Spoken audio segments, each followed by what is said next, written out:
Today I'd like to show off a few tips and tricks that I use to film my videos because camera gear is expensive and I'm broke. So the first piece of camera gear that I ever made, I went above and beyond. It is super high tech and like very big brain.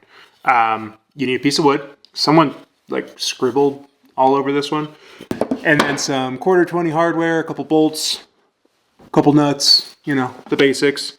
And all you're gonna do is drill a hole straight through the back, countersink that hole, slam that bolt through, and just tighten it.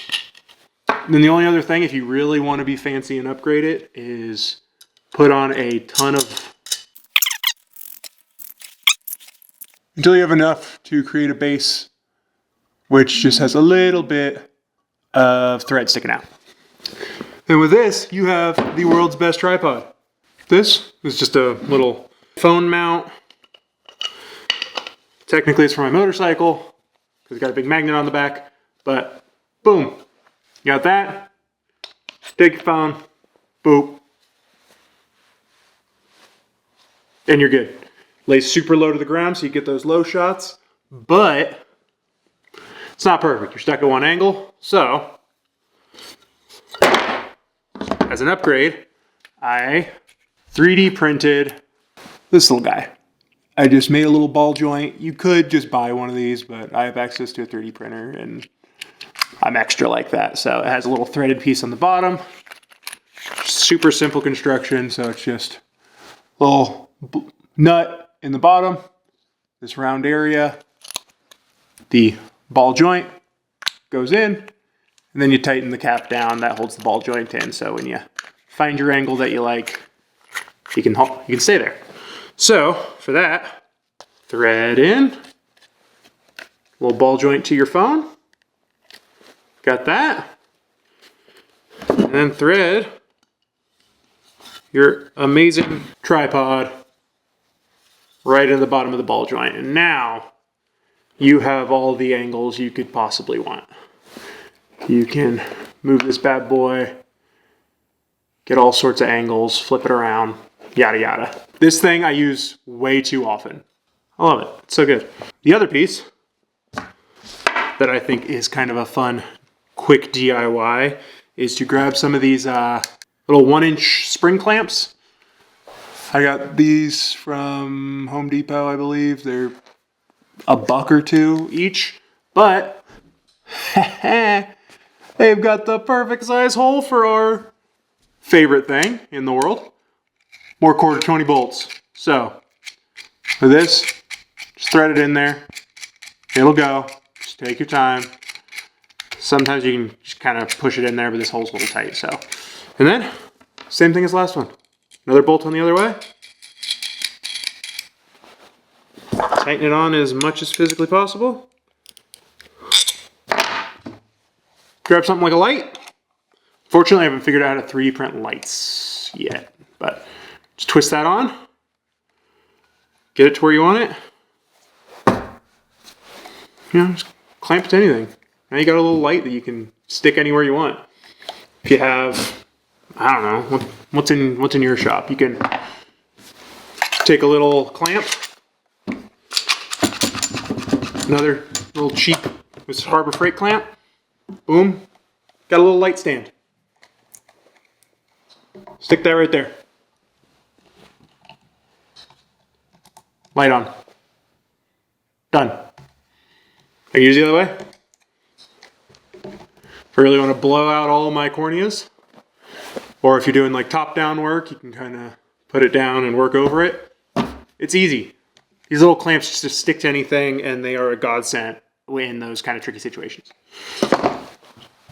Speaking of these cheapo little Harbor Freight clamps, another 3D print build that I did is this little guy. So this is a top-down rig, or it's gonna be. So to start, it's got 2 of these little tightening screws. I'll put the other one in, just stick it through. A couple more trap nuts, just super glued in. You'll have this, kind of looks like a little pistol from Star Wars. And that holds on to 1-inch dowel. All right, stay with me, stay with me. Little end cap for the dowel with, again, who'd have guessed it? More quarter 20. Okay, so that's on there. Just to keep everything in place, take a little screw. Once that's all snug, you've got this little top-down rig that can extend out over your work surface. So if it's clamped back here, you can kind of go over, do your work, that kind of a thing. And we're going to use a Harbor Freight clamp. See a little hole down there that kind of matches this size. It's a little tight, so just kind of push it in there.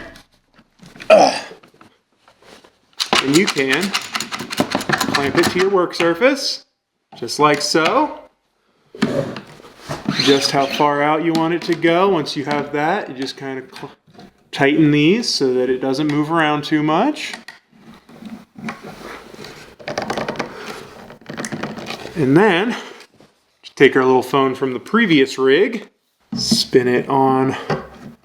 And with the ball joint, this lock loosened, you can kind of find your shot, find your top down, tighten it down. You're good to go. Now you can frame your shot, say it wasn't quite right, you can just undo these. Move everything and get it just right.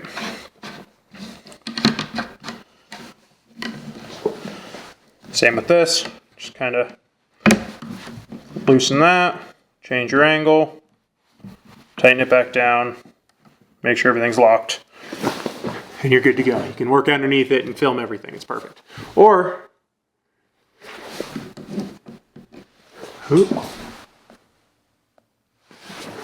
you can film yourself. This is out of the way, you can come over here, move back and around, do all that kind of stuff. That's my newest build. But my favorite piece is what I'm filming on right now. Roll the footage.